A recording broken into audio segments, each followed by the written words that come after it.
Hello everyone, my name is Whistler and welcome back to another episode of my hardcore series. Today, we'll be finishing off the villager block factory as well as creating a map building. I have yet to actually make a map in this world, so it'll be cool to see how my base actually looks at the moment. Now, unfortunately, I don't have enough golden apples to finish the villager block factory, so I need to do some villager curing for it. So for that, I'll need some more gold, so I've got to find where the gold farm is again. It's somewhere in this direction, but I'm not able to see it at the moment. I'm sure it'll come into view at some stage. Where is that thing? It's somewhere out over this ocean. Oh, there it is. Wow. It's flying around the ocean looking for this thing. Couldn't see it.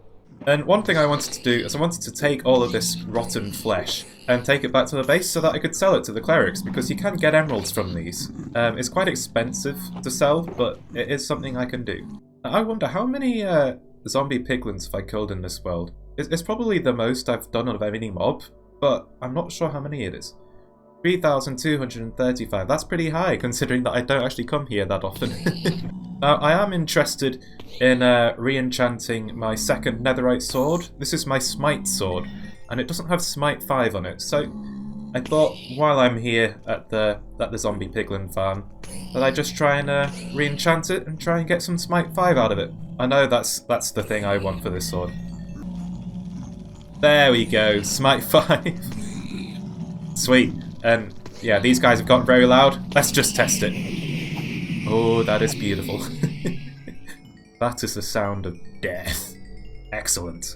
It doesn't have looting on it though, so I should probably still use the other sword for now. But the name that I would like to give this sword is in fact Mighty Smiter. That's the name for the smite sword. I hope you like it. So I've gotten a stack of gold blocks, and that is more than enough, I think, to cure 32 villagers twice. But that's the hope anyway. Although there is some RNG involved with what I want to do today, unfortunately. So on that note, let's just place these wither roses and we'll fly away. Now I've actually gotten my enchanted compass, the one that points to the lodestone, and this is going to lead me straight back home for once from here. And it'll be good to know how well I can fly from here. I know I can just glide all the way from that gold farm all the way back home again, but it's good to know, like, what am I supposed to be flying over and whether I can fly over things, and you know the deal. There is a mountain in the way somewhere. Well, I'm making good progress at the moment though. There's a lot of snow, there's a lot of rain. Oh, and there's my watchtower. Very cool. Well, I've made it back, and I've got to say I do like the snow. The snow is it's very atmospheric now that I'm standing here looking at it. I've always had a soft spot for snow, for anyone wondering. Now, I don't actually have unbreaking for my netherite sword, so I've got to try and get it out of this book, which I'm sure is doable. Ah, there it is, unbreaking 3, that's what I needed.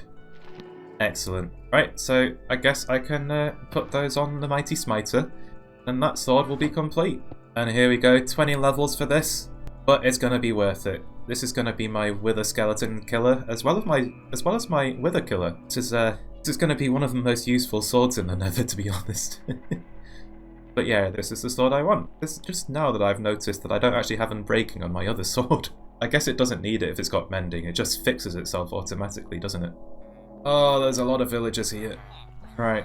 Well, okay, so what I would like to do, so I would like to get 32 librarians for my villager block factory. I want to cure them twice so that the bookshelf trade, which is unlocked on the first trade, is 1 emerald, so that I can make use of the infinite book trade, or the infinite book to emerald trade. The main reason for the librarians though is for glass. So librarians actually have a glass trade that you can unlock 2 levels in. The unfortunate thing about that trade though is that it is RNG based, you're not guaranteed it, which is unfortunate. It's going to make my day rather frustrating, I know that for sure. I think there's a 1 in 3 chance that I don't get the trade, which is unfortunate. But hopefully I won't be driven too mad today, that's the hope. No! Oh, no you didn't. Oh, that's never happened before. I don't like that. Okay, I've got to get him back in place. Didn't think that could happen. I might need to change the system up a little bit here then. So I don't want to see that happen again. Not in the slightest. Right, I think we are ready. Yeah, So I just need to run under that trapdoor and then get the zombie over. And he should be after me. Now I've got to be a little bit wary of this because he does have a sharpness 3 sword. A sharpness 3 diamond sword. I wanted to make it quicker for him to kill villagers. And now he's after me. Gotta run. There we go. Right, so he's not here anymore. I can't get under the glass. Put the elytra back on. He's still over there. Okay, break my way in. And done. Right, so now I just need to get him back behind that trapdoor again. I should be able to do that, hopefully. Right, come back over here, zombie, please. And oh, he's done it. He's done it by himself. Great. Okay. That was relatively stress-free. Now, curing villagers and taking them to be turned into librarians for a glass trade is rather time-consuming. So I thought, you know, let's just clear out the obsidian in my ravine. It needs to go at some stage. So yeah, that's what I'm doing now. I keep messing up today. Right, okay, let's fix this up again. Oh, no! Oh, for...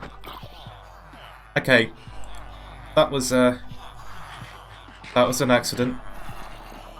Okay. Today is clearly going to drive me a little bit nutty.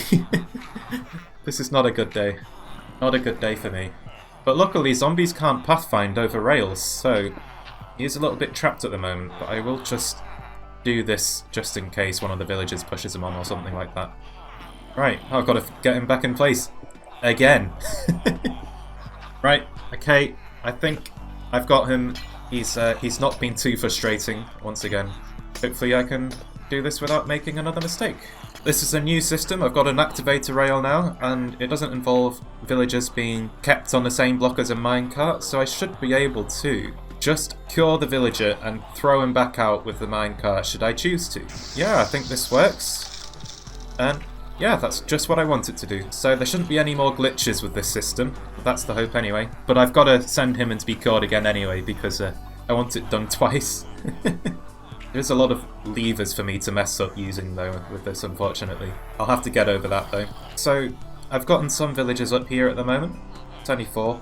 But for this I want to get them to the journeyman level, I think. And that's where the glass trade is unlocked, but it's not guaranteed. So I've just got to level them up. They've all got the bookshelf trade, so I can get rich with that, at least. But the glass is what I'm after, and if they don't give me glass, I'm going to kill them. There's no two ways about this.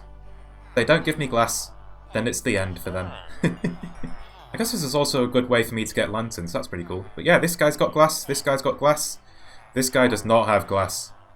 Oh, I'm sorry. I'm so sorry. You had to do that to yourself. I need to do this to the guy as well.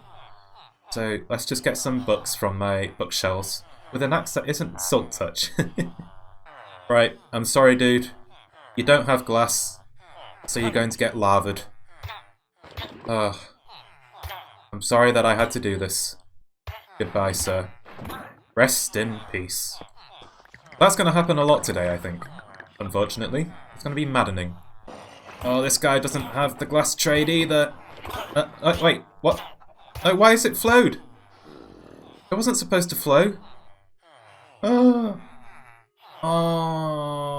I want to cry. Oh, those two had glass. They had a glass trade. Oh dear. Right, okay, I've filled up half of this room with librarians. All of them have the glass trade, but unfortunately, I've run out of golden apples, so I've got to go back to the gold farm and get some more gold. Psst, you hear that? That's the sound of zombie piglins entity gramming. There's only one thing to do in this situation. Sorry folks, it's time for the chop. Goodbye. Ooh. Oh, that was satisfying. I think I'm going to rename my shield and upgrade it. It's been a long time, it's almost broken. So I'm going to call it Aegis, or however you pronounce that. It's a shield from Greek mythology. And I'm a fan of Greek mythology, so Aegis, whatever it is. I wish I knew how to pronounce these things. But yes, now I have an enchanted shield. Very cool. I've almost done with the librarians in the villager block factory, so that means this place is almost complete. There's only 2 left, and instead of relying on RNG for the glass trade, I think I'm just going to get 2 of the librarians I've got in the glass box over the lake. I think I'm fed up with the RNG mishaps, so I'm just going to get 2 villagers that I know already have the trade. So this guy does not have glass. This is my looting guy. That's unfortunate. He's also got sharpness, but I don't really need that after I've got it once. This is my mending villager as well. He's got glass. And this is my silk touch villager, and he's also got glass. So I just need to take these 2 villagers over to the block factory. Then that will be that complete. Now, I'm not sure how this happened, but this zombie has somehow walked from the cliff he was on all the way over here. So I've got to I've got to box him in, I guess. I should probably just break that before he comes up. Oh, he's got the block. Oh, whatever. Right, so I need to block him in. Right, so I guess I've got to create a nice little rail system all the way from here, the glass box above the lake, and going all the way to the villager block factory. Now, I know I said that I wanted to put these villagers in a library at some stage, and that was true, and I guess I still plan to make the library eventually, but the thing about the library is that I don't know when I'm going to build it. I might do it at any time. It might be ages before I start that project, and I think I'd be better off just taking these guys and sending them on their way to the block factory for now. I'll just recreate them in the library at some stage. It's only 2 villagers. It's not going to be that bad. But yes, this guy is on his way and going into the mine, and I was very tempted to fly in after him, but I just realised that would be a very dangerous thing to do. I don't know whether I would survive that impact on the floor just there. Yes, he's zombified, so let's just get these last couple splash potions and cure them twice. And there we go. This is the last guy. This is the last guy to complete the villager block factory, which is good news. This means that there's going to be no more villager wrangling for quite a while. The shenanigans are over. Oh, this is going to be so stress relieving. But yes, so the villager block factory is now complete. I've now installed the water elevator in the middle to take me up to the highest level, and I'm now going to show you just why I wanted the villager block factory in the first place. And it was entirely because of these librarians. The other villagers were a bonus, but the librarians were the full reason. So I've got 32 of them here, all of them trading glass. And let me tell you, just trading with all of these villagers once will give me enough glass for 24 stacks. And that's not even taking into account, like, villagers restocking or anything. And it's not even that expensive. I can do that with 6 emeralds, which is crazy. But yeah, so I've got quite a few enchanted books on sale, and I've now got an Unbreaking 3 villager, but unfortunately I didn't mean to get, like, certain enchantments for the block factory, so just getting them is a happy accident, I guess. But yeah, I guess with the completion of the water elevator, this villager block factory is officially 100% complete. Well, other than the exterior, I guess. I've still got to work on the entrance. But other than that, 100% functional. Very cool. But yeah, so I've got 6 stacks of emeralds here. That's going to be enough for me to get the full 24 stacks. And I'm just going to trade with each villager once and see how long it takes me to get the full load. So yeah, let's get on with that. I don't know how long it's going to take, but I have a funny feeling this is going to save me a lot of time in the future. And it's going to be crazy. I'm going to speed this process up a little bit by a factor of probably about 4 times. But just doing that is probably going to be enough to show you all just how insane my source of glass is now. So let's go!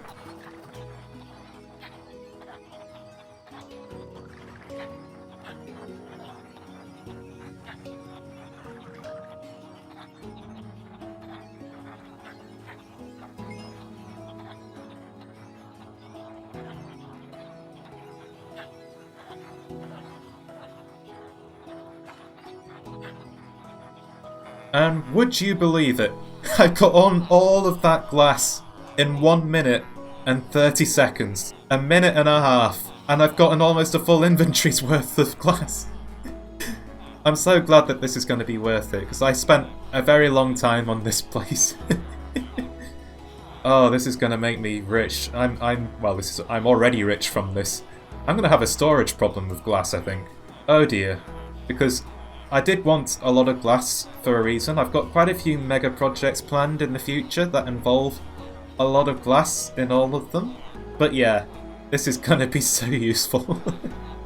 It's actually kind of crazy how much glass I'm getting in such a short period of time now. Just 1 minute and 30 seconds for that. I'm still shocked. But yeah, I've also upgraded my Trident during the process of finishing off the block factory. So it's now got Impaling 5, which is very cool, because one of the villagers sold Impaling 3. Now, I do have a bit of a storage problem with glass now, I guess. I might have to create like a mega project room, just to store away some stuff for the future. And I might just hide it there and make progress on it until the time comes that I need it. But yes, now that the villager wrangling is 100% done, I guess I have to get rid of these villagers in the output of my villager breeder. These guys have given me a lot of pain over the last year, and I think it's time for it to end in the only way it ever could. Death. So, I'm sorry folks, it's time for lava, and I'm gonna put the soul sand and the wither rose here so that any villagers coming in automatically die. And I will actually get a small supply of carrots from this. I do come through the system every now and then. Moving on though, this cartographer villager sells me maps. So I thought I would make a map room today. So this is going to be my sort of maps, I guess. Now the idea behind the map layout that I'm going for is I don't think I want to put the one of my world on a wall or anything like that. I think I'd quite like to put it on the floor and just be able to like walk over it. I think that would be quite cool.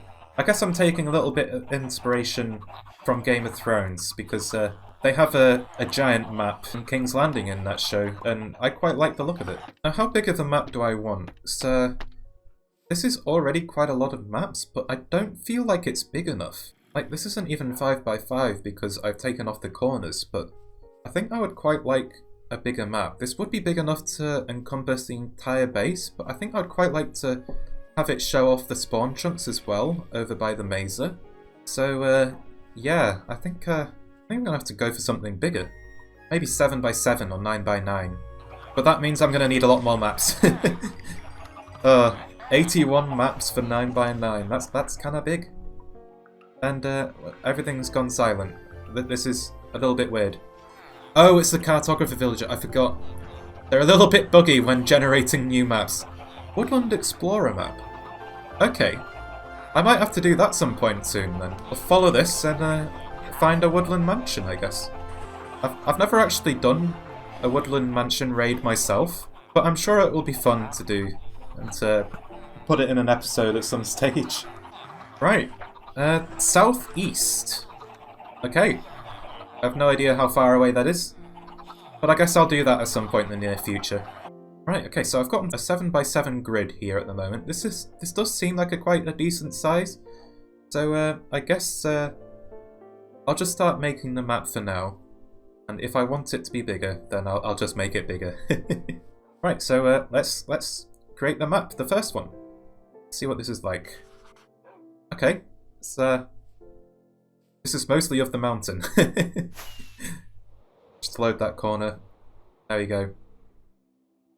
So I guess if I want to have the spawn chunks on the map as well, then I should probably put this towards the bottom of the giant map, I guess. Yeah, let's make some more maps and get the rest of my base in. Right, that should be the lake done. So let's just put the original one back, and then the one for the lake. Ooh! I didn't realise that the coral reef would look so pretty on there. That's genuinely a surprise. It's all sort of like starry and glittery. I like that. I guess it's because of how shallow like the top of the reef is. A lot of the blocks are like 1 block below sea level, so I guess it's resulted in this nice little pattern here. I do like that. So I do need to generate the rest of that map. There we go. I do like this. This is a surprise. I didn't think it would look like this. I thought it would just be blue. Just one solid colour of blue, but that's turned out really well. I quite like the tree as well. That's turned out good. But yeah, let's make a map of the rest of my base. Right, here we go. It's a solid 3x3 map. And this is the base of my world. Okay, this is pretty cool, I guess. I think it would be good to update this over time. Like, just make a lot of changes to the area, and then after a certain time period has passed, just update the maps and see what's changed. I think that would be a good idea. I can see this place just slowly becoming more crowded with buildings over time. I quite like that that's going to be the case. Assuming I don't die, at least. But yeah, I guess the only thing for it is to finish off the whole giant map and see what kind of thing we've got. So the way I've been doing this map, this full 9x9 map grid, is I've just taken like a corner, and then I can just go along and fill the entire hotbar with these things and just wait until I've moved into the next one and then create the new one. And I don't have to counter anything because the hotbar does it for me. There's only 9 slots on the hotbar, so I know when I'm done. Because they're all in order, it's not going to be like a giant puzzle when I put them into place. Right, okay, I think this is the last few spots for the map. Let's just finish this off. This is a full 9x9 grid, and this should be, well, it is the last few pieces of the puzzle. Let's just put all those things back in my hotbar. I feel a little bit dangerous not having like my shield and things like that and my sword. But yeah, so this is the map of my world, I guess. I quite like this. I think it's turned out quite well. Now the hope is over time that I'll just create structures over this entire thing, and the whole map will eventually become populated. This map is going to be the one of my overworld, and then above me I hope to have my end realm, like up there. I think that would be cool. And I would also map my nether, if only for the fact that it's not possible to do that. They don't map like the end or the overworld. They just create like a static image, and that's not very cool. So I'm not going to bother with that. I've got to say, I quite like how the maze has turned out. Almost looks radioactive. A radioactive wasteland. It's just got random trees dotted around, struggling for survival, but very green because they've mutated or something. But yeah, I'm quite happy with how this map's turned out. It's going to be of my base and of the spawn chunks. So as they develop over time, so will this map. And this map is not in a very good position at the moment. It needs a build to go with it. So on that note, let's kick off that time lapse. Let's go.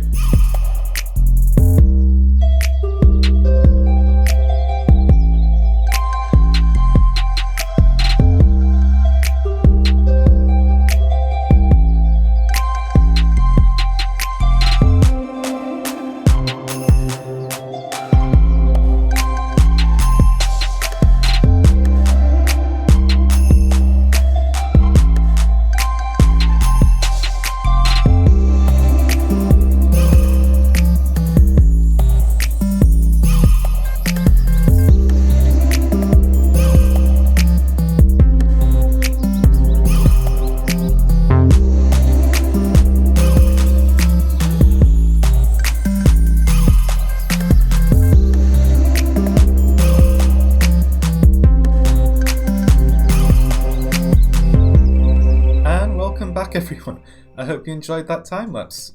So I decided to add a little bit more to this room. I've got the whole map below me, below the glass floor, and I'm not quite sure about this. I'm not sure if I want to be able to walking on top of the map itself or a glass floor above it. So let me know what you guys think. Is it better if I walk on the map itself, or is it better if I have the glass floor here? I'm not quite sure at the moment. I do know that having the glass floor means that I'm 2 blocks higher above the map, which means that it does look a lot smaller. I'm not quite sure how I feel about that. But yeah, let me know what you think. But yeah, I've also got this this wall here, and if I do projects in this world that are far away from here, then I could place those maps on the wall here, and then that would show off like what they look like, I guess. And they're currently like fit for like 3x3, but I guess if the project is bigger than others, then I could expand on that. Now the thing about maps is that if you don't light them up properly, they don't look that great. So underneath this map, this giant map beneath me, I've got another slab of glowstone. And the slab of glowstone above my head is going to light up the end realm when I finally get around to doing that. I'm a little bit nervous about doing that because there's a lot of void for me to fall into, and for my elytra to break and things like that, and to run out of rockets, which is very genuinely terrifying. But it's better to have light sources behind your maps so that it's lit up properly. And the build itself looked very square when I was building it, so I decided to add another section to it. Because before it was just like this, and it was just sort of like a very square building, and I didn't really like it. So to expand on the build a little bit further, I created a flower farm. A 2-tall flower farm for the sunflowers, peonies, lilacs and rose bushes. So I've already tested it a little bit. These farms are hooked up to a observer clock. Dispensers are completely filled with bone meal at the moment. So the only thing I need to do to turn this thing on is to flip the lever. And there's a minecart with hopper picking up every single drop so they don't fall out of alignment or anything like that. They're not going to fall to the side. And then there's another hopper beneath that minecart taking everything into the barrels down here. So this is now going to be a pretty good source for dyes in my world, I guess. And it also adds a little bit more functionality to this build as well, which I'm pretty happy about. And there we go, we've run out. So that's a full 9 stacks of bone meal done, and it's still entering the barrels from the hoppers. So I guess that means I've got another 9 stacks of each of those dyes. I guess I should probably fill those up for the next time I need it, should I want to do so. Now, one thing I also wanted to do is turn this shulker box into a light box. This is going to house all of my lighting needs in the future, and I think the best dye for that would probably be yellow. And the name, it's just going to be a light box, I guess. It's going to have lots of torches, lots of lanterns, glowstone, you know the deal. Light sources. And I guess I'm just going to fill this box up over time. So yeah, let's just fill this up with the glowstone. Very good. And yeah, almost 9 stacks of that stuff. Let's put the sea lanterns in here as well. I guess over time, the light sources in that shulker box are going to become more equal. But for now, they're rather uneven. Yeah, we just have to deal with that, I'm afraid. But yeah, I guess that's all I have time for today. So I hope you enjoyed the episode, and if you did enjoy, then please leave a like if you enjoy my content and consider subscribing, and I guess I'll see you next time. So on that note, bye! Thank you for watching.